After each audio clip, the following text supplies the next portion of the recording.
दोस्तों नमस्कार। आज हम बात करने जा रहे हैं इंडियन एयरफोर्स की। Su-57 जो रशियन फाइटर जेट है 5th जनरेशन का, उसको इंडिया इस टाइम पे पूरा तैयार हो चुका है लेने के लिए। इसकी हिस्ट्री क्या है, क्यों इंडिया ने इतनी देर लगा दी? देखिए, कुछ महीने पहले इंडिया ने एक एग्रीमेंट साइन किया था फ्रांस के साथ 114 रफाल जेट प्रोक्योर करने का फॉर $36 to 43 बिलियन, और ये जेट्स इंडिया के अंदर बनाए जाएंगे। लेकिन अब इंडिया एक बड़ा एग्रीमेंट साइन करने जा रहा है रशिया के साथ प्रोक्योर करने के लिए Su-57 5th generation fighter jet, और रशिया ने इंडिया को ऑफर किया कि काफी देर से ऑफर कर रहा था कि हम आपको ये प्रोजेक्ट दे देंगे, और लेकिन इंडिया इस परचेज को डिले कर रहा था। बहुत से रीजन थे उसके। रशिया ने साथ में इंडिया को ऑफर किया कि जो Su-57 जेट्स हैं उनको इंडिया के अंदर मैन्युफैक्चर किया जाएगा विद टेक्नोलॉजी ट्रांसफर। तो सिर्फ यही नहीं, उन्होंने कहा कि इंडिया को वो सोर्स कोड भी दे रहे हैं, जबकि फ्रांस के साथ जो हमने डील की है $36 to 43 बिलियन की, उसने सोर्स कोड देने से मना कर दिया। इसी पे चर्चा करेंगे कि क्या सारा रीजन है, क्यों फ्रांस ने मना किया और क्यों रशिया हमें सोर्स कोड भी दे रहा है, फिर कैसे हम रशिया पे डिपेंडेंट थे, कैसे हम हमारी एयरफोर्स इतनी कमजोर हो गई थी इतने सालों में, और कैसे उसको मजबूत करने जा रहे हैं कुछ दिनों के अंदर, कुछ सालों के अंदर, कुछ महीनों में। और इसी पे चर्चा करने के हमारे साथ बैठे उदय शंकर पानी जी। उदय शंकर पानी जी, हमने रफाल लिए, लेकिन फ्रांस ने हमको सब कुछ दे दिया, मैन्युफैक्चर भी करेगा, इंजन भी देगा, लेकिन उसने कहा सोर्स कोड नहीं दूंगा। खैर, कोई भी जो कंट्री वर्ल्ड के अंदर है वो अपनी मेन चीज देती नहीं, सोर्स कोड नहीं देती, ये बात पक्की है।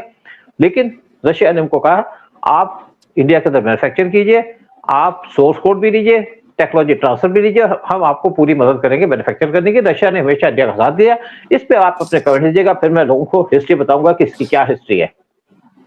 बिल्कुल सर, देखिए मार्केट है, पैसे हम दे रहे हैं और हमें तो वही चाहिए जो हमारे देश के लिए भला है, जो हमारे लोगों के लिए अच्छा रहेगा। और अगर सोर्स कोड अटका के रखेंगे तो that is not complete sale, वो एक इनकम्प्लीट चीज रह जाएगी और डिपेंडेंट रह जाएगी। भैया हम क्यों फ्रांस के ऊपर डिपेंड है, कल पता नहीं, आज दोस्ती है हमारी, कल नहीं दोस्ती रहेगी। There as Russia is a tried and tested friend.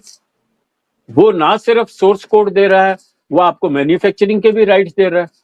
कल हिंदुस्तान ये प्लेन बेच के ये बेच भी सकता है बाहर जाके, यू नो, इफ अगर हमारे पास है तो इसमें definitely if it's 6th generation plane, और अगर ये हिंदुस्तान के पास आता है तो definitely it will be very good for the country, our defence and specially the economy of that particular state, you know, उसको बड़ा फायदा होगा। उदय, मैं आपको एक बात बता दूं यहाँ पे कि एक्चुअली क्या है कि इंडिया एक तरफ बना रहा है आपके तेजस से बहुत पैसा खर्च हो रहा है। साथ में इंडिया जो आपके अटैक हेलीकॉप्टर बना रहा है, प्रजन बना रहा है, 156 वो बना रहा है, वो भी HAL बना रहा है। साथ में इंडिया ने एक डील साइन किया फ्रांस के साथ। पहले एक डील साइन की थी 36 रफाल की, फिर 24 रफाल की एक डील साइन किया के रफाल एम लेने के लिए, फिर एक इनको रफाल एम चाहिए दूसरे एयरक्राफ्ट कैरियर के लिए, 31 उसकी डील इंडिया साइन की, इंडिया साइन किया। फिर उसके साथ साथ इंडिया अपने एयरफोर्स के लिए बहुत सी चीजें प्रोक्योर भी कर रहा है, इंजन भी ले रहा है। और साथ में क्या है कि इंडिया के पास जो हमारी एयरफोर्स है उसके जो क्या कहते हैं बजट लिमिटेड है, तो उसको हमने एक्सटेंड भी कर दिया है। लेकिन अब जब रशिया ने हमको Su-57 ऑफर किया तो हम सोचते थे ले ना ले, क्योंकि जो हमारा तेजस का प्रोग्राम है उसका जो 5th जनरेशन का फाइटर जेट बनेगा वो 2030 के बाद बनेगा। तो अगर हम रशिया से लेते हैं उनका Su-57 तो ये जल्दी आ जाएगा और हमारा जो गैप है फिल हो जाएगा। क्योंकि इंडिया को इसलिए चिंता है कि चाइना के पास 300 J-20 चेंगडू हैं जो 5th जनरेशन के हैं, और ये चेंगडू जो फाइटर जेट है वो पाकिस्तान को भी दे रहा है। इसलिए इंडिया इनको लेना चाहता है इस टाइप पे रशिया से, लेकिन डिले इसलिए कर रहा था कि हमारे पास इतना बजट है, क्या डील करेंगे क्या नहीं करेंगे उसकी बात चल रही थी। लेकिन अगर मैं आपको शुरू से बात बताऊं कि जब हमारा इंडिपेंडेंस हुई थी तो उसके बाद जो मेजर चंक था आर्मरी का पाकिस्तान को चला गया था, क्योंकि सारी चीजें पोस्ट प्लेस थी पाकिस्तान के आसपास और हमें सामान कम मिला।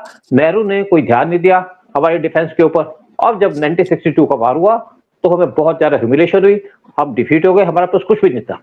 उसके बाद इंडिया के डिफेंस मिनिस्टर पहुंचे अमेरिका के पास कि हमें आप प्लेन दे दो, तो उन्होंने हमारा मजाक उड़ाया कि आपके जो प्लेन है वो तो नुमाइश में रखने के काबिल है। तो उसके बाद इंडिया ने रशिया की तरफ अप्रोच किया, रशिया ने इंडिया को हेल्प करनी शुरू कर दी। और जब 1965 का वार हुआ था तो हमारे पास उस टाइम प्लेन ऐसे थे जो रात को उड़ नहीं सकते थे, लेकिन रशिया ने तब तक हमको 2 MiG-19 दे दिए थे जो हमने उस टाइम यूज भी किए। और हमें इस टाइम बहुत दिक्कत हुई।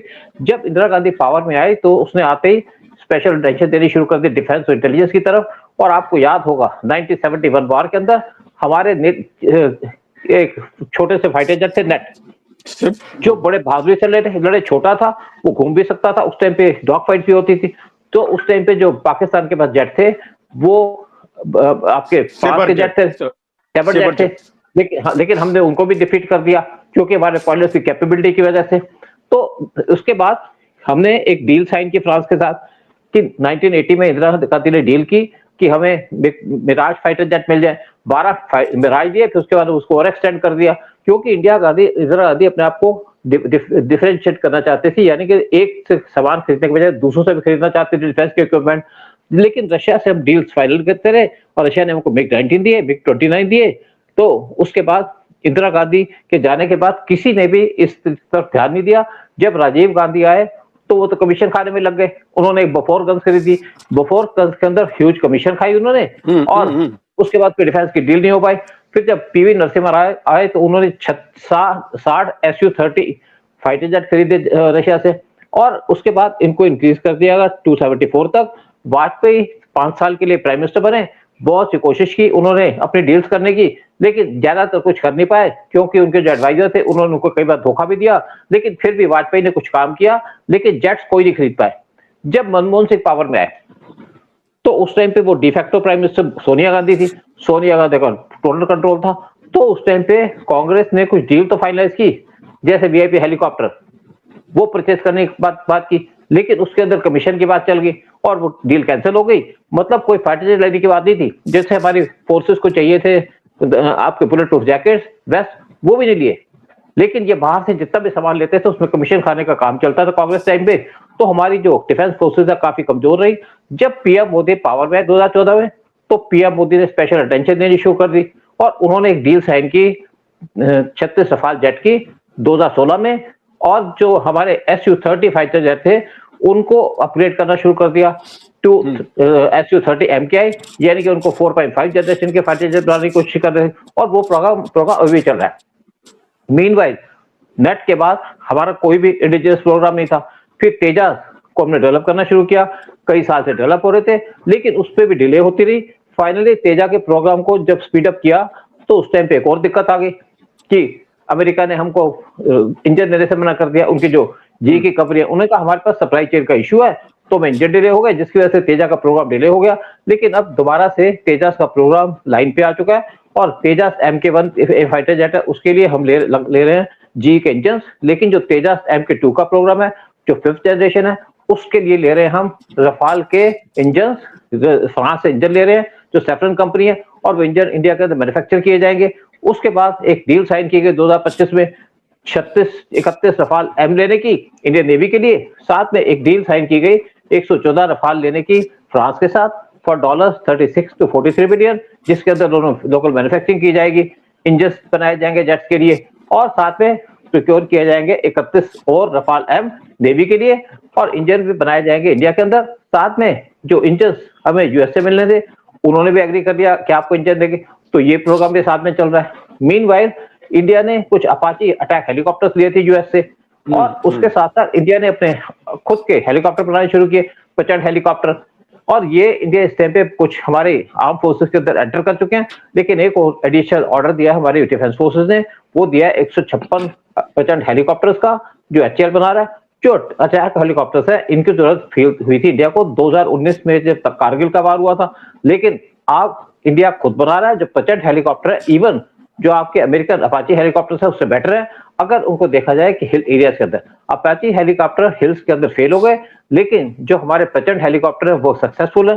तो बहुत सा पैसा खर्चा जा रहा है इन चीजों के ऊपर। साथ में HAL ने प्रोडक्शन स्टार्ट कर दिया तेजास MK-1 की, और तेजास MK-2 जो 5th जनरेशन का फाइटर जेट है वो आएगा 2030 के बाद। और इसीलिए इंडिया को चिंता है कि बीच में गैप चलेगा, क्योंकि आज 2025 है और 2030 तक आपको लगता है 5-6 साल लगेंगे। और मीनवाइल चाइना के पास 300 J-20 चेकडूस फाइटर जेट है, जो जेट वो चाइना पाकिस्तान को भी दे रहा है। तो फ्रांस ने भी एक दूसरे से मना कर दिया कि हमें कोड नहीं देगा। इससे जो हमारा डील चल रही है फ्रांस के साथ वो उस टाइम पे ठंडे बस्ते पड़ चुकी है। दूसरी बात ये आती है कि हमारे पास इस टाइम पे 30 स्क्वाड्रन है फाइटर जेट की, और हमें जो मिनिमम रिक्वायरमेंट है वो है 42 स्क्वाड्रन की। तो इंडिया को चिंता है कि जब फ्रांस से जेट लेंगे वो तो हमारे स्क्वाड्रन स्ट्रेंथ को पूरा करेंगे, लेकिन साथ में जो 5th जनरेशन का गैप है वो इंडिया पूरा करना चाहता है रशिया से। इसको काफी देर से डिले किया जा रहा था, बहुत से रीजन थे, फाइनेंशियल रीजन भी था, कुछ जो हमारी डील है फ्रांस के साथ उसकी भी वेट कर रहे थे। तो रशिया ने इंडिया को ऑफर किया कि वो हमें Su-57 फिफ्थ जनरेशन का फाइटर जेट देगा, और जो Su-57 का फाइटर जेट है इसकी कॉस्ट रफाल फाइटर जेट से आधी है, यानी कि $80 बिलियन का एक फाइटर जेट है। और अगर इसके अंदर सारे एक्सेसरीज लगाए जाए तो ये पड़ता है $120 बिलियन का। और जो रफाल का फाइटर जेट है वो इससे डबल पड़ता है, और वो फाइटर जेट 4.5 जनरेशन का फाइटर जेट है।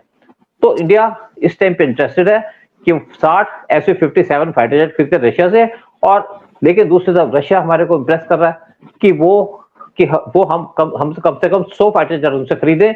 उन्होंने कहा ये वायबल होगा, और उसने ये भी हमको ऑफर किया कि फाइटर जेट इंडिया के अंदर मैन्युफैक्चर किए जाए, और फाइटर जेट जो बनाए जाएंगे उसको ये सोर्स कोड भी देने को तैयार है। और जो हमारा एक महाराष्ट्र के अंदर एक जगह है जहाँ पे हमारा प्रोग्राम चल रहा था Su-30 MKI का प्रोग्राम का जो अपग्रेडेशन की जा रही थी, उसके अंदर बनाना चाहता है, क्योंकि वहां पे मशीनरी आधी वहीं पे पड़ी है, आधी और लेके आएंगे तो वहां पे सस्ता भी पड़ेगा, प्रोडक्शन जल्दी हो पाएगी। तो इंडिया इस पे भी सोच रहा है। साथ में इंडिया ने पहले ही जो ऑर्डर्स दिया है इतने रफाल फाइटर जेट का, उससे हमारी जो बजट है उस पर बहुत ज्यादा प्रेशर पड़ रहा है। तो इसलिए अब रशिया के अपने 3 ऑप्शन है कि या तो 60 फाइटर जेट खरीदना रशिया से, या इन फाइटर जेट को इंडिया के अंदर मैन्युफैक्चर किया जाए। और रशिया ने एक और फाइटर जेट हमको ऑफर किया, वो है एडवांस Su-57, जिसके अंदर 2 पायलट्स बैठेंगे, ताकि क्योंकि आज के वारफेयर सिस्टम चेंज हो चुका है, ड्रोन्स भी साथ यूज होते हैं, इसके अंदर UCV भी यूज होते हैं। तो इंडिया इस टाइम पे डिसीजन लेने की तैयारी कर चुका है, यानी कि वो कहता है कि 60 हम फाइटर जेट लेंगे Su-57 रशिया से। उसके बाद क्योंकि वो फाइटर जेट हमें जल्दी से जल्दी डिलीवर हो जाएंगे, अगर ये रशिया हमको मेक इन जो खुद बनाएगा वो हमें फाइटर जेट देगा, तो ये फाइटर जेट हमको डिलीवर कर दिए जाएंगे 2026 तक।